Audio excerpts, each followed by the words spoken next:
Hello, welcome back to Eerie Covenant. Sorry that it took a little bit for me to upload another video, but I'm still working with my sick grandmother, but she's doing a lot better, so hopefully soon I will be able to continue the demon series and move forward onto the deities soon. But I got a video request for more information on the incubi and the succubi. So I dug deep, got all the information that I haven't covered already. If you haven't seen my other videos on these guys, check them out. And I also wanted to say hi to the new subscribers and thank you all for supporting this channel, and I hope it helps you. So, what is a succubi or an incubi? A demon child produced by Lilith and Samal, or in other legends by Lilith and Lucifer. That's to be debated. But these particular demons are not to or for possession. They have a sexual appetite and desire for our life's energy. So possession is not really their thing. They have the ability to, but in my experience and knowledge, they typically don't. So, in folklore, dating back to before medieval times, an incubi and succubi would appear in dreams and be in the form of a seductress or seducer, more appealing to the person that they come on to get the human aroused and engage in a sexual activity or sexual intercourse with them. Some say to steal their energy, because we all know that sexual energy is very powerful. Others say that it is to reproduce, that they steal the seed of a man and the eggs from a woman. Folklore says that penetrating a succubus is like penetrating an ice cavern, even though in my experience with the incubus it was not like that, it wasn't cold. But also, the succubus has been known to force a man to perform cunnilingus with urine and other secretions dripping from her. And apparently an incubus can impregnate females, and the succubus can get pregnant by males. But these demon babies are typically formed, or malformed, I should say, when they are born. Some believe the incubi and the succubi are of one entity and can transform into the other at will. In my personal experience with an incubus, he was definitely a male. Folklore and religion both say that intercourse with these entities can kill you, because they have they're kind of like energy leeches, or energy vampires, if you will. And that may be true. But their passion is for sexual activity, and this runs rampant in their strive for it. They are capable of becoming obsessed and jealous over you. They tend to keep coming back, and humans have let them, including celebrities, by their own admission of having relationships with these beings, and the reason is for pleasure. The incubi or the succubi have the ability to manipulate the human body in ways that no human can. They can arouse you and all of your senses with just one look or one touch. In my experience, they can also trance you in order to get what they want, or to perform a sexual act that you might be opposed to. In my encounter, he was very gentle, but every time that I realized what was happening or that something wasn't right, sorry, I have a cold, I would go to look at this entity, and this was in a dream when this happened. And every time I would look at him, when I would get the feeling something was off, I would kind of fall back into this like blissful trance. So Studies show that 11% of people will have an encounter in their lifetime.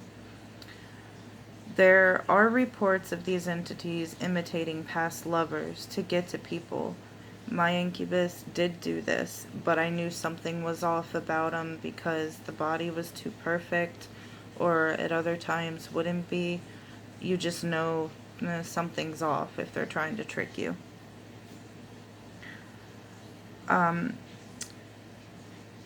So reports say they will lie to you, they will trick you, and do what they can to arouse you, and whatever they can do to get consent from you.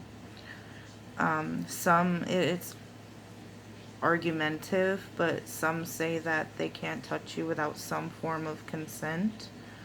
I do not really know the correct answer to that one either, because I would say that they trick you. If you don't conjure them, I didn't conjure mine, and I feel like there was a little trickery there, but who knows. So I talked about summoning them and working with them, but as folklore and reports say, it can be dangerous, and from my experiences, most of the information in a lot of these reports are true. But one thing I do not agree on when they studied these reports is it is not sleep paralysis.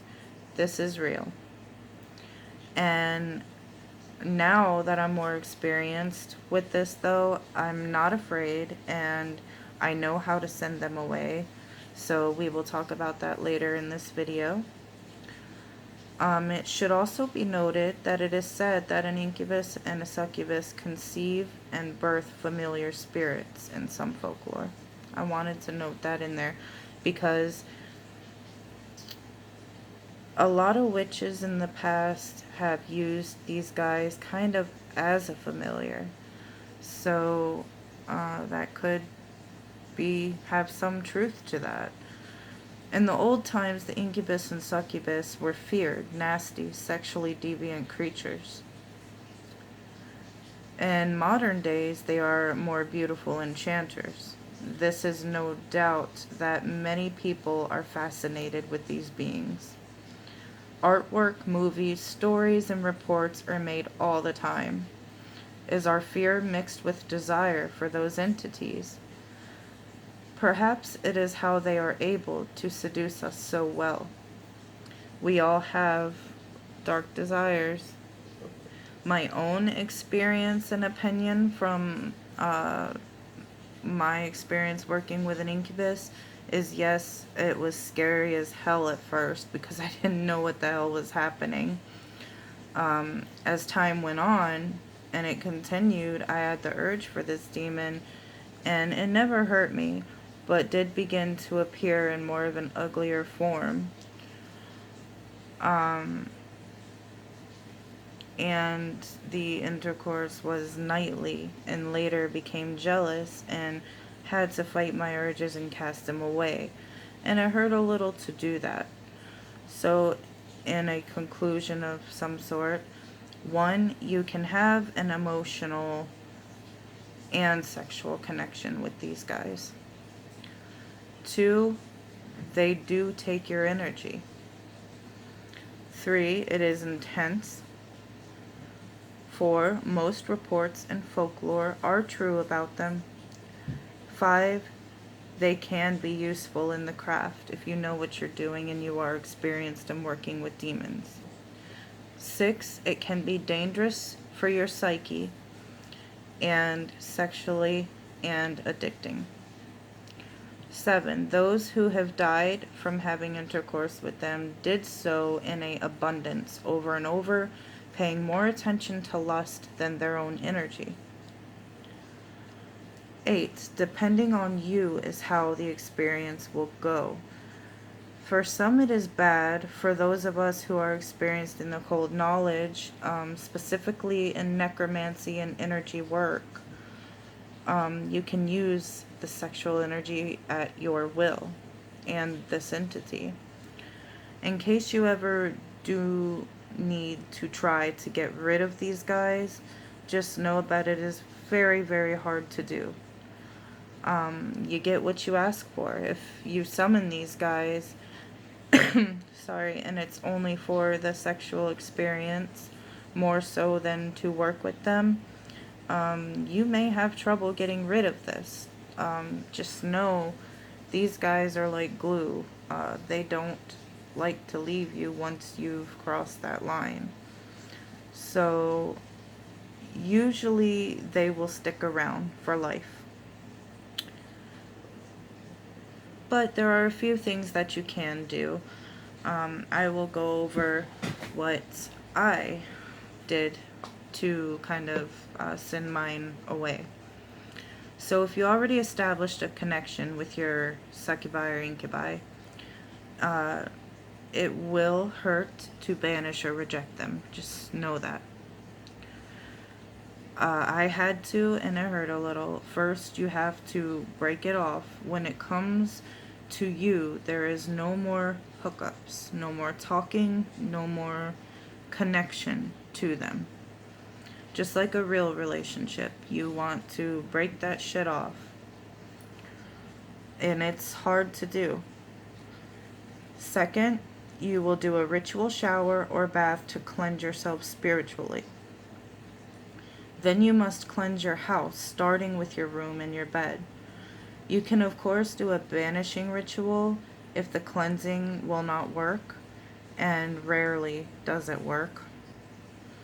I will give you my banishing ritual I made up for my incubi, but note, he randomly pops in still in my dreams, so I still have to shoo him away.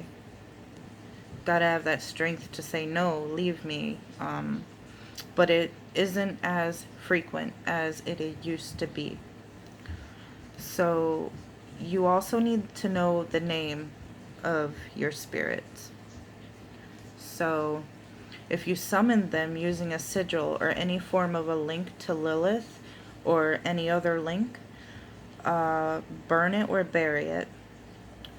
As you do this, burning or burying the objects, you are going to say, "What was once a part of me is now no more." The name of the entity. I banish you from my heart, mind, and body. I banish you from my house and spiritual realms. We are not meant to last. We are not meant to court. We are simply not anymore.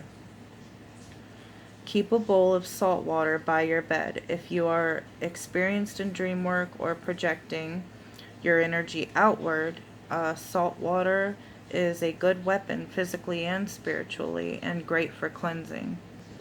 In my experience, crucifixes, crosses will not work on an incubus or succubus, nor will an exorcism. These are not the same demons as the likes of those who were once angels. Also, to rid yourself of them, I do not recommend this, but you can summon Lilith and ask her in a pact to take her children back respectfully. But that can be very dangerous and piss her off. Just kind of depends on the magician and how they work it, and the knowledge that they know, and if they're experienced in pacts. So in the end, be careful what you ask for. Know what you're doing and know what you're getting into.